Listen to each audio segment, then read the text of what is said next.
Assalamualaikum warahmatullahi wabarakatuh. Perkenalkan, nama saya Aska Azia, NIM 2014-03-0065.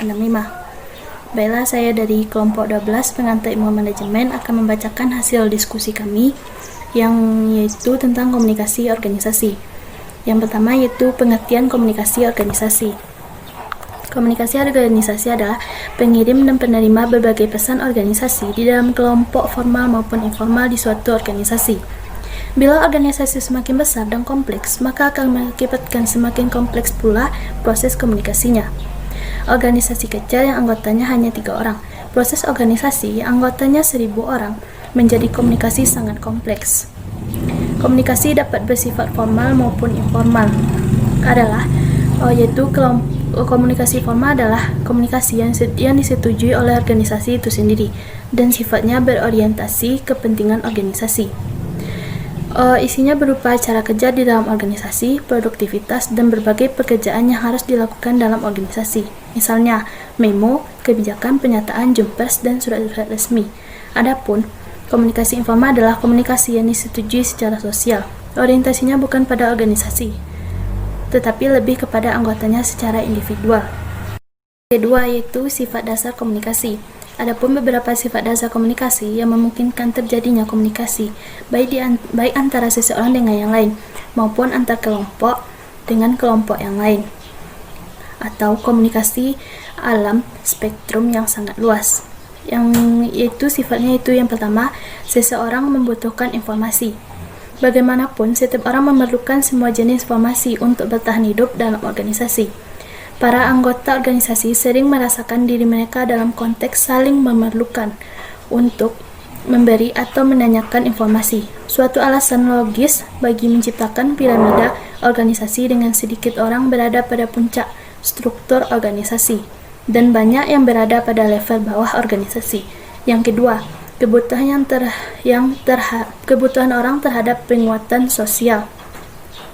Setiap anggota organisasi memiliki kebutuhan sosial dan psikologi sosial yang harus dipenuhi. Hal ini mencakup kebutuhan bagi pengakuan, harga diri, dan pertumbuhan.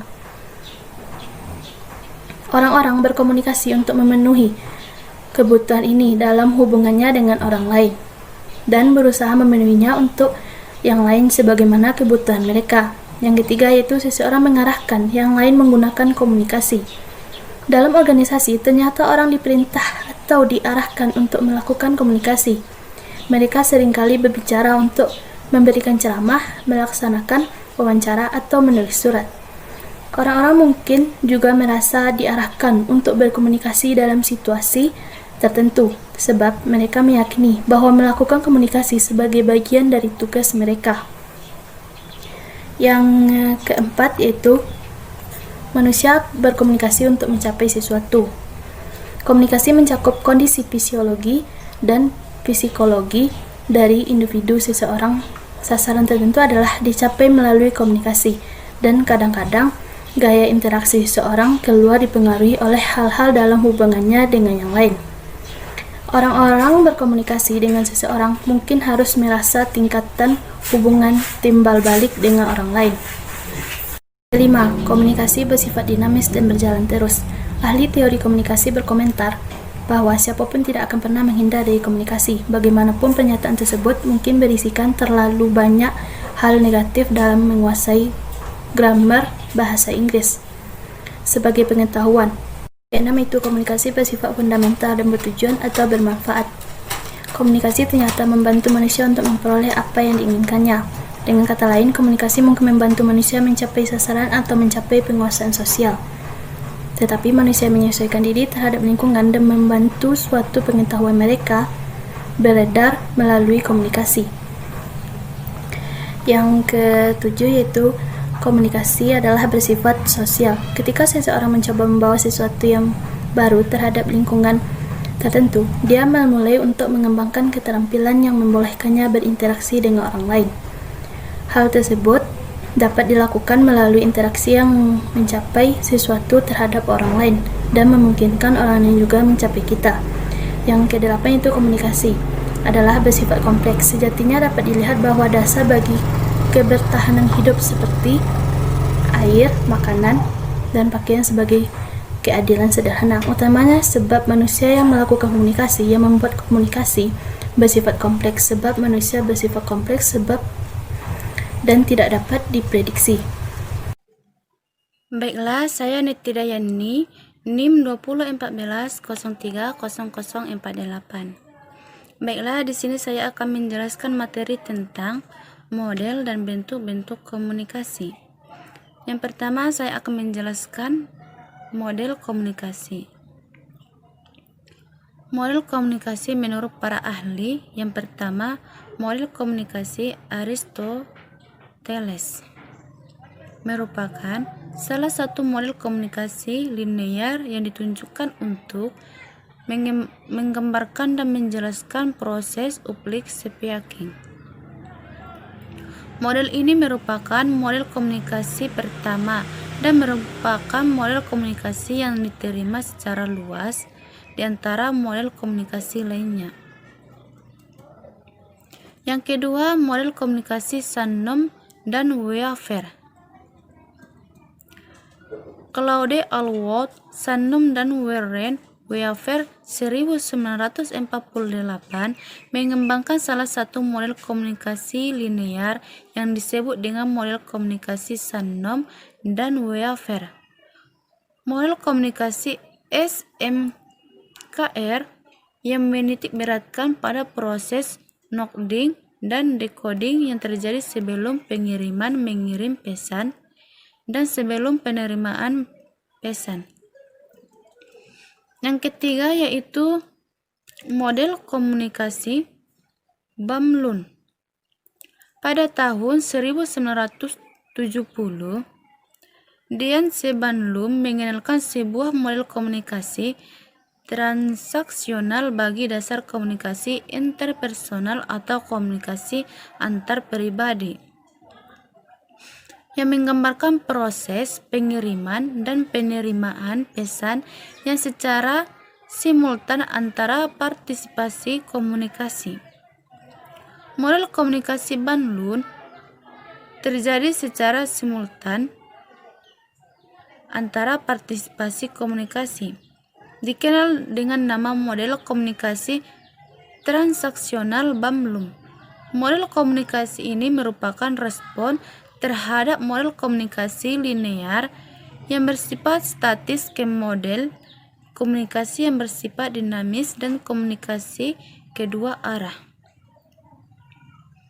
Selanjutnya saya akan menjelaskan tentang bentuk-bentuk komunikasi. Menurut Happiet Chagara, para pakar komunikasi berbeda pendapat dalam menetapkan bentuk-bentuk komunikasi. Sebuah kelompok sarjana komunikasi Amerika membagi bentuk komunikasi menjadi 5 macam tipe, yakni komunikasi antar pribadi atau interpersonal communication. Yang kedua, komunikasi kelompok atau small group communication. Yang ketiga, komunikasi organisasi atau organisation communication. Yang keempat, komunikasi massa atau mass communication. Dan yang kelima, komunikasi publik atau public communication. Sedangkan menurut Effendi, bentuk-bentuk komunikasi dirangkum ke dalam 3 jenis, yaitu komunikasi pribadi, komunikasi kelompok, dan komunikasi massa. Baiklah, saya akan menjelaskan yang ketiga ini menurut Effendi, yaitu yang pertama, komunikasi pribadi. Terdiri dari 2 jenis. Yang pertama, komunikasi interpribadi, interpersonal communication. Komunikasi intrapribadi adalah komunikasi yang berlangsung dari diri seorang. Orang yang bersangkutan berperan sebagai komunikator maupun komunikan. Dia berbicara pada dirinya sendiri. Pola komunikasi dengan diri sendiri terjadi karena seorang menginterpretasikan sebuah objek yang diamatinya dengan memikirkannya kembali, sehingga terjadilah komunikasi dalam dirinya sendiri. Yang kedua, komunikasi antar pribadi atau interpersonal communication, yaitu komunikasi yang berlangsung secara dialogis antara dua orang atau lebih. Karakteristik komunikasi antar pribadi yaitu yang pertama, dimulai dari diri sendiri. Yang kedua, sifatnya transaksional karena berlangsung serempak. Ketiga, komunikasi yang dilakukan tidak hanya mencangkup aspek-aspek isi pesan yang dipertukarkan, tetapi juga melibatkan hubungan antar pribadi. Keempat, adanya kedekatan fisik antara pihak-pihak yang berkomunikasi. Yang kelima, adanya saling ketergantungan antara pihak-pihak yang berkomunikasi. Dan yang keenam, tidak dapat diubah maupun diulang. Maksudnya ini, jika ada salah satu pengucapan mungkin dapat minta maaf, tetapi itu bukan menghapus apa yang telah diucapkannya. Yang kedua, komunikasi kelompok. Komunikasi kelompok adalah komunikasi tatap muka yang dilakukan 3 atau lebih individu guna memperoleh maksud atau tujuan yang dikehendaki seperti berbagai informasi, pemeliharaan diri, atau pemecahan masalah, sehingga semua anggota dapat menumbuh karakteristik anggota lainnya dengan akurat. Dari definisi di atas dipahami bahwa ada 4 elemen tercangkup dalam komunikasi kelompok, yaitu yang pertama interaksi tatap muka, yang kedua jumlah partisipasi yang terlibat dalam interaksi yang dilakukan, yang ketiga maksud dan tujuan yang dikehendaki, dan yang keempat kemampuan anggota untuk dapat menumbuhkan karakteristik anggota lainnya. Yang ketiga, komunikasi massa. Komunikasi massa merupakan sebuah proses penyampaian pesan melalui saluran-saluran media massa seperti surat kabar, radio, televisi, film yang dipertunjukkan di gedung-gedung bioskop. Oleh karena pesan yang disampaikan bersifat massal, maka karakteristik komunikasi massa adalah bersifat umum. Artinya, pesan yang disampaikan bersifat heterogen karena ditunjukkan untuk seluruh anggota masyarakat. Pesan yang disampaikan juga bersifat serempak dan seragam serta hubungan antara komunikan dengan komunikator sifatnya non-pribadi. Assalamualaikum warahmatullahi wabarakatuh. Baiklah, saya Jada Belista Muflid Dino Ketame dengan NIM 2014030068. Baiklah, saya akan menjelaskan tentang elemen komunikasi. Yang pertama yaitu komunikator. Sumber komunikator menyampaikan pesan baik berupa individu, kelompok, atau sebuah organisasi dalam sebuah perusahaan. Komunikator bisa saja seorang pembicara yang berbicara di atas nama sendiri, atau pula dengan gabungan berbagai orang dalam sebuah kelompok atau lembaga yang berbicara atas nama kelompok tersebut, bukan nama pribadi.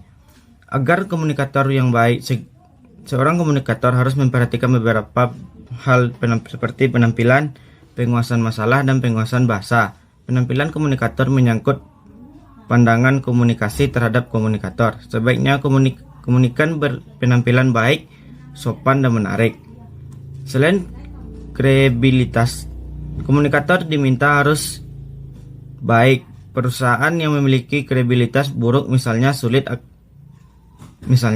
akan sulit untuk membuat komunikasi mempercayai komunikator, dan pesan yang disampaikan akan sulit tersampaikan. Yang kedua yaitu pesan atau stimulus. Pesan yang merupakan ide atau gagasan yang disampaikan kepada komunikator. Ide gagasan yang ingin disampaikan oleh komunikator harus diolah sedemikian rupa agar menjadi sebuah pesan yang bukan hanya dapat dimengerti, tapi juga dapat materi pesan dan bersifat informatif atau memberi informasi, persuasif, meyakinkan, dan koersif berupa perintah. Yang ketiga yaitu saluran media. Saluran media merupakan sarana yang digunakan oleh komunikator untuk menyampaikan pesan kepada komunikan. Secara umum, terdapat 3 macam media komunikasi, yaitu media umum, media massa, dan media khusus. Media umum merupakan media yang digunakan oleh semua orang, misalnya telepon, surat, media sosial, dan yang lain-lain. Media massa merupakan media yang digunakan oleh komunikasi massa, yaitu berskala massal, contoh koran, radio, televisi, dan lain-lain. Sedangkan media khusus yang hanya digunakan secara terbatas hanya oleh orang-orang tertentu atau kelompok-kelompok tertentu saja. Dan yang keempat, komunikan. Komunikan merupakan penerima pesan, individu atau kelompok yang menjadi sasaran pesan. Secara umum, ada tiga jenis pesan yang diterima, yaitu personal, kelompok, dan massa. Pesan personal misalnya dalam komunikasi yang lewat tatap muka, lewat SMS, lewat panggilan telepon kepada seorang. Sedangkan iklan televisi misalnya merupakan komunikasi menerima pesan adalah massa, yaitu khalayak umum. Agar komunikasi berjalan dengan baik, ada beberapa syarat yang harus dipenuhi, yaitu keterampilan menangkap dan meneruskan pesan yang diterimanya, pengetahuan yang cukup seputar pesan yang akan diterima, serta sikap yang siap untuk menerima serta memberi pesan. Yang kelima, hambatan atau gangguan. Hambatan atau gangguan merupakan faktor yang menyebabkan terhambatnya proses komunikasi. Gangguan ini menyebabkan kesalahan pemaknaan pesan oleh komunikan, sehingga pesan tersampaikan dengan baik dan komunikasi tidak akan berhasil dilakukan. Gangguan tersebut bisa berasal dari komunikator, pesan, saluran, ataupun komunikan. Yang keenam, umpan balik atau feedback. Umpan balik atau feedback merupakan reaksi atau respon yang diberikan komunikan untuk menanggapi pesan yang diterimanya. Feedback bisa berupa negatif maupun positif.